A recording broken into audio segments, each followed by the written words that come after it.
The Warm Homes Plan we're announcing today is the biggest ever public investment in upgrading British homes. It will lift 1 million households out of fuel poverty, tackling the cost of living. That's the difference a Labour government makes. Kemi Badenoch.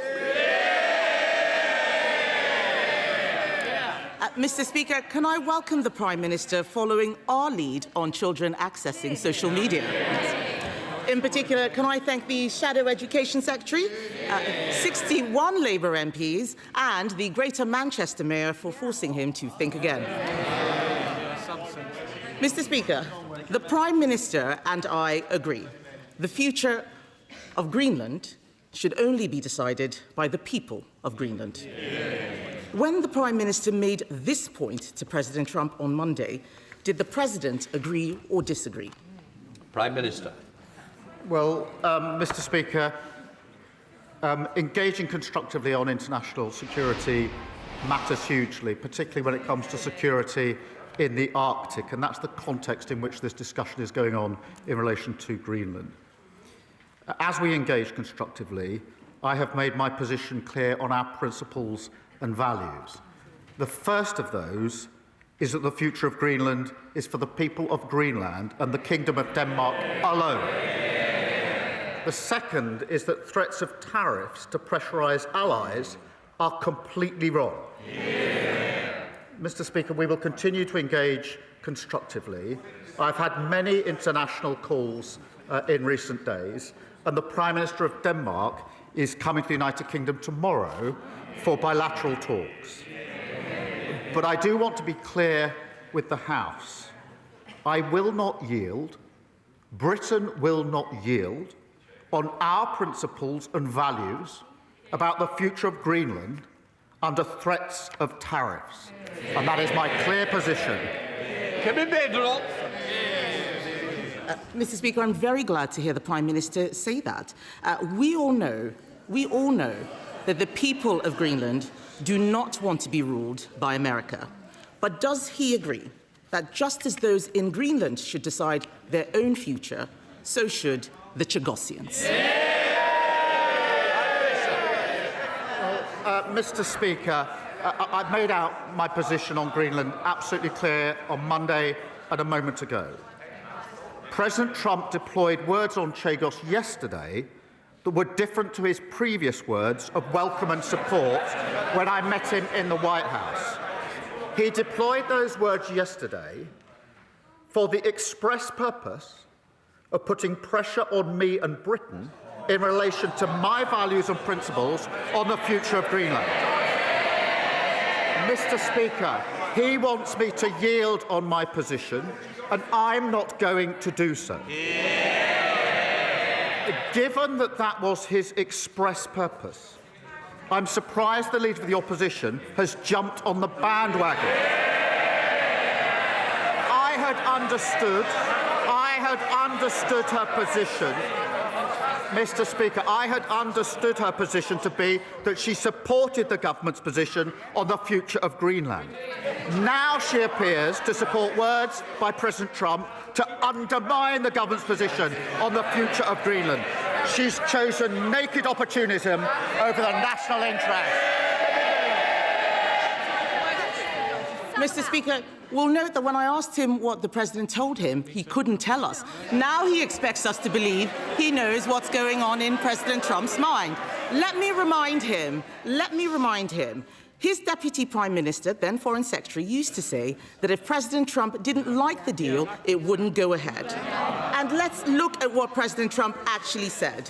The Chagos deal is an act of great stupidity and a sign of total weakness.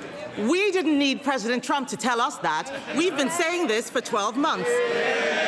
And let's remind the Prime Minister, President Trump thought that we were doing this, that the Prime Minister is doing this for money. The Prime Minister is giving away territory we own and paying £35 billion for the privilege. Why doesn't he just scrap this terrible deal and put the money into our armed forces? Prime Minister. The words from President Trump were expressly intended to put pressure on me to yield on my principles. What he said about Chagos was literally in the same sentence as what he said about Greenland. That was his purpose. And the future of Greenland is a... We're just crossing across to President Trump, who has just landed in Zurich. We thought he was going to speak to the cameras there. He's not. Let's return to the Prime Minister. The future is for Greenland and the Kingdom of Denmark alone. The Leader of the Opposition has taken 3 positions in 10 days. 10 days ago, she said Greenland was, in her words, a second-order issue. 4 days ago, she said she supported our position on Greenland. Now she's backing arguments intended to undermine our position, Britain's position on Greenland. This is an important national moment, and yet again, the Leader of the Opposition has shown she is incapable of rising to it. I've already told him we agree on Greenland. I'm asking about the Chagos deal. That money, that £35 billion, should go to the armed forces. Mr. Speaker, the world is changing. We are in a very different place, the most dangerous international environment since the end of the Cold War. Last week, the head of the armed forces, not me, the head of the armed forces warned that our military faces a £28 billion shortfall. Is he right? Prime Minister. Mr. Speaker, I'm proud we're spending more on defence than any time since the last Labour government. The Strategic Defence Review is back the biggest sustained increase in defence spending since the Cold War. That's £270 billion this Parliament, making defence an engine of growth. That is a stark contrast. Ben Wallace, the longest-serving Conservative Defence Secretary, openly admitted that under their watch our armed forces were hollowed out. Order. Mr. Bowitt and Mr. Cartledge, it is continuous week in, week out, and there's a couple over here who will also be going out for a cup of tea with you. Please, calm it down, or you know the consequence. Prime Minister. Mr. Speaker, they shout on a Wednesday and they defect on a Thursday. The loudest shouter used to be the former Shadow Justice. We should take a note of who's shouting most loudly this week. Kemi Badenoch. Mr. Speaker, the Prime Minister wants to talk about defections. Let me tell him that when I had someone undermining my party, I sacked him. If he sacked... Mr. Speaker, if he sacked...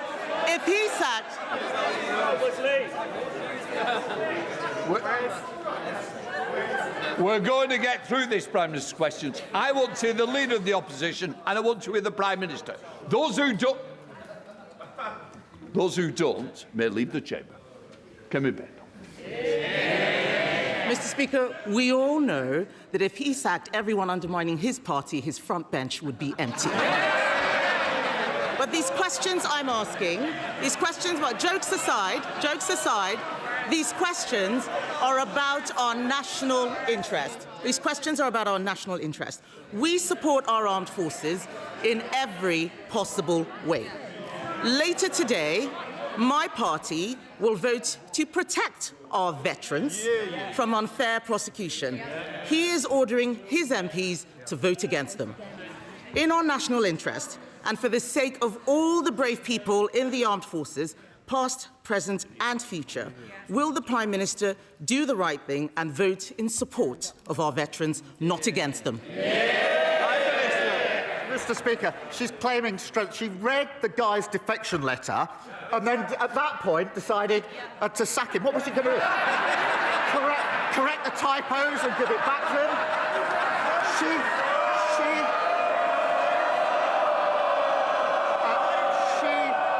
She should have sacked him when he made disgraceful comments about faces in Birmingham, and she failed to do so.